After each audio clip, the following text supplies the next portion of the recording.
Hey, what is up guys? It's your boy Speed here, and today I want to show you guys a game that I recently played and kind of talk about how I could have carried this game. This was a really odd match. I actually was on a pretty big winning streak before this match, and then I played this game and unfortunately my team bought back and kind of gave up. You could see around the 14-minute mark, the game was looking great. We had completely dumpstered the early game, I'm top net worth by far, and it certainly feels like a game where if I play perfectly, I should carry it every single time.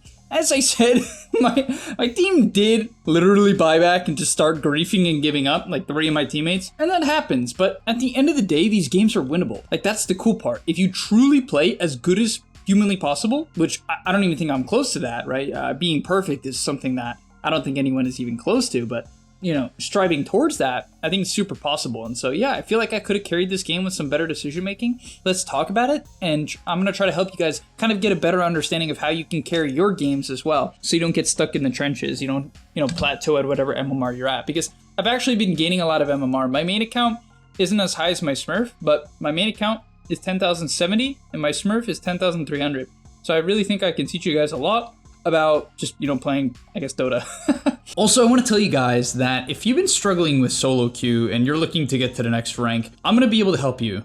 Literally with the gameleap website, I'm going to give you guys guides that are going to make it unbelievably clear on what you need to do. So if you've been stuck in the solo queue grind, you don't know what to do, and you want to become absolutely broken, but actually you want to become much, much better at Dota, and you want to take it more seriously, the gameleap website is going to help you do that. So click the link down below. I'm going to help you get to the next rank, and I'll see you there. So I do want to talk about my first death of the game and kind of immediately get into why it's extremely obvious that I'm getting ganked. I end up going down to a disruptor gank, and this is certainly one of my least favorite heroes in the game to play against right now. It's just no matter how well you position, you're gonna die. But to be fair, in this case, I positioned really poorly, so I kind of deserve to die. But okay, I end up dying in the next 30 seconds. Why do I die, guys? And why is it easily avoidable? The reason why it's easily avoidable, in my opinion, is the information that I have on the map. The main two things that I have right now, and you might be like, oh, you see Slark and you see DK, that's the main two things. It actually has nothing to do with these two heroes, because they can kill me with Disruptor or Leshrac, right? These are definitely the main two heroes I'm concerned about. Until this DK has a Blink Dagger, he doesn't really threaten me, right? When he has Blink Dagger, okay, maybe I'm a little bit concerned about him. Until then, he's not my worry. Right? So I mainly need to, and this is important to do, you want to distinguish and kind of just know what combination of heroes kill you throughout the game. If they aren't showing, you have to play a little bit more careful for the time being. And one more thing for this, right? If I look at my map, they aren't in, we have a great ward here. This is such a good ward. So we have a great ward here in their triangle. They're not farming triangle. I actually even end up seeing the last year, which is why this death is particularly heinous. So they're not farming the triangle, they're not farming top, they're here, and that's a guarantee. Or they're here, but they're probably not here, because my Wraith King would have bumped into them, right? So I basically know for a fact they're here. They're not even smoked at the moment. I ended up literally seeing this weird smoke, but I'm so stupid and I chain up to the hill. And so it goes to show, these mistakes are so game losing, because now I feed away a massive kill. This is a horrible death. I feed away a 4 streak to their Leshrac, and this guy who had a pretty limited game gets a major kill, bringing him back into the match, right? Putting him close to the Pango, who dumpstered him pretty hard. And so it goes to show, just with a little bit of attention to the map, you can avoid ganks like this. I simply lost focus, didn't pay attention to the map, and didn't read the map correctly, and that got me killed. So I ended up having another bad death in a moment, but I'd like to show a play that I actually thought was kind of the antithesis of what I've been showing you, which is bad map movement and bad awareness. This is really, really good awareness. So I'm pushing in bottom. I definitely don't feel that safe. I see very little right now. However, I kind of had an idea that they weren't directly on top of me right now, but that I did know. I knew at least DK was in the jungle here. So I told my team, hey, can you guys come to me? Come play with me, right? I want to fight. I was having a great game. I'm level 10, right? I have my Kaya Sanj. I'm super, super strong. So I'm telling my team hey, come play with me, right? Come make some moves with me. I also think maybe I should have bought a hood this game. I personally love rushing the Kaya Sanj Ags, but I think I probably should have bought a hood just because they're literally all magic damage. Even Slark does he's not the one killing me in the early game, and even he does a good amount of magic with Dark Pact. Besides the point. So what I end up doing here is I specifically walk up this hill as my team is approaching. right? So I chain up the hill and I kind of get information. I bait these guys in. I knew that the entirety of the enemy team wasn't here just based on what I saw on the map. and I knew I wasn't going to die to 2 heroes, so I ended up getting a really good bait. Unfortunately, I think we don't kill the Slark. He ends up getting his ulti off, but it's okay. However, I end up chasing forward here onto the Disruptor, and this is where I end up going down. Obviously, I didn't expect the Leshrac to be in the trees, but of course I should. And not too much for me to say. Like, I remember dying here, and immediately I thought to myself, if I want to carry these games, number one, I almost end up getting out, but number one, I need to, first of all, know that I can die, right? I did not itemize to live there. Like, if I have a Hood right now, I'm probably fine, right? Realistically, if I bought Hood Sange, I'm totally fine. There's no way I'm dying there. But I didn't itemize like that. I itemized in a way that allows me to farm as fast as I can. This Kaya Sange makes you pretty tanky. It makes you do quite a bit more damage. But most importantly, you're buying a Kaya so that you can just spam clarities and get a ton of mana regen. Right? That's the main value I get out of it. So I don't need to chase with these kills. What I should have been happy doing if I want to win this game, the best play I can make is I get this DK kill, and then I just farm all the nearby map, right? These kills, the reason why they're so good is it allows me to take this, then it allows me to take this, this, and then this, right? I get to farm an entire rotation with no danger. And not only do I get to farm that rotation, I would get to farm that rotation on the minute mark, right? So I would clear up the 14-minute camps, and then it would all respawn at 15, right? So this gank on the 14-minute mark is like so perfect, and if I can identify that and kind of relax a bit, I'll be able to hit my Axe timing much faster in these games, right? Because this is like, I mean, at this point we're griefing, right? Now all of a sudden the game is almost evened out, unfortunately. They have a Weaver that's like very, very farmed.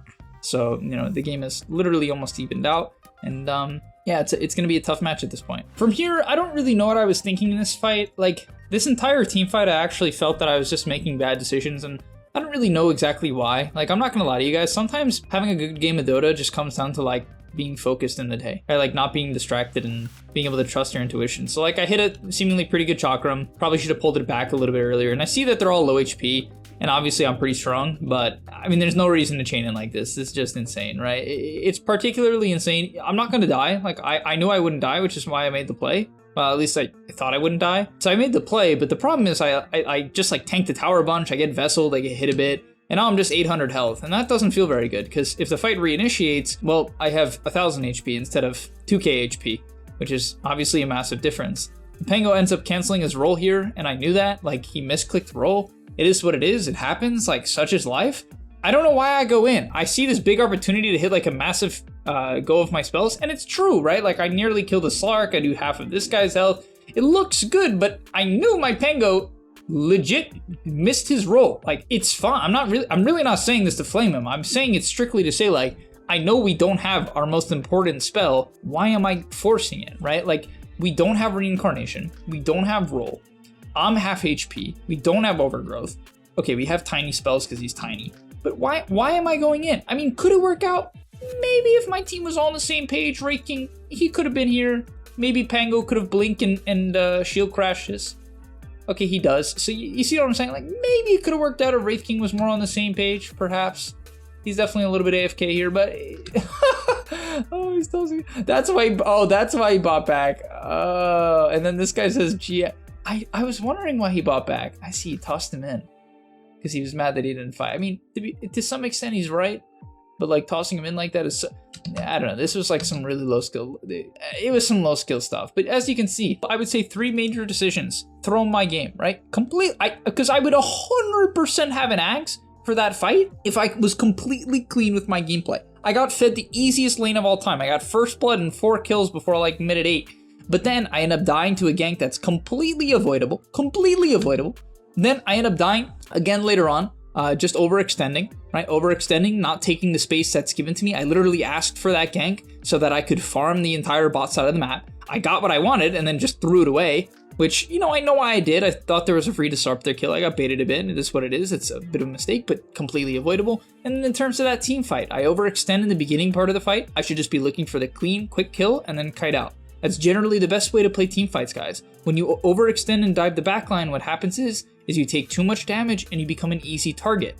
What I mean by that is when you dive the backline, the enemy team can go on you without putting themselves out of position and putting them in range of your teammate's spells. So the closer you can go on someone in relation to your team, right? You want to go on someone who is close to your team.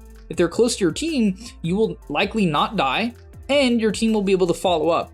And I really feel like the way I took those fights, that was not the case at all. and I completely forced the fight when we had literally missed Rolling Thunder, had no reincarnation, had no overgrowth. I mean, maybe it could have worked out anyway if Wraith King was on the same page, but that doesn't matter. Because you could see, I mean, I just want to show you guys, I end up getting the axe here. I wanted to show you just a little bit of perspective why this game is easily carryable, even with my team basically giving up. This Slark Timber matchup is so bad for Slark. It's so bad if you can get through the early game and you can get to this axe. Because look how much damage Chakrams do to Slark. Half of his health and I haven't pulled it back yet. He's taken a little bit of radiance, but like literally I chopped this guy to pieces. I can one-shot Slark. My combo is like 2/3 of DK's HP. All I need to do is buy my axe, play the fight slow, like just play on tiny combo. Then on top of that, I get a BKB, I'm invincible at that point, and I can easily like solo kill the DK in the fight and carry the fight. But, you know, I missed my timings, I made some mistakes. Yes, I could look at this game and say, oh, my team is so bad, they're buying back, I have a support player playing carry, and my Treant gave up after one team fight, and my Tiny is killing my Wraith King in the middle of the team fight. And it's all true. It's all true. But either you get to the top by taking some damn responsibility for your actions, or you stay at the bottom and you plateau in MMR, like frankly the majority of the community does. I hate to say it, guys, but most people get stuck. And trust me, I blame my teammates too sometimes. It's human, but you can't get stuck in it all the time. It's fine once in a while. I get it. Sometimes you get annoyed, but it cannot be all the time where you're just blaming the boys. You gotta look at your... Even if you're top net worth owning the game and you feel like I did everything I could, you did not do everything you could. You did not. I assure you, you did not. Alright, thank you guys so much for watching. Hopefully you enjoyed if you did. I know this was a bit of a different video, very different from what I make, but I really like this type of video. For me, it's very fun, it's very educational. Yeah, if you feel the same way, smash the like button, subscribe, comment something down below. Oreos. Actually, I haven't had Oreos in a long time. Alright, thanks so much for watching. I'll see you in the next one. And I'm out. Peace. And that's all, but remember, before you leave, come on, before you tune out, subscribe to the GameLeap website where we are going to help you get to the next rank. If you're stuck, click the link down below, and I'm out. Peace.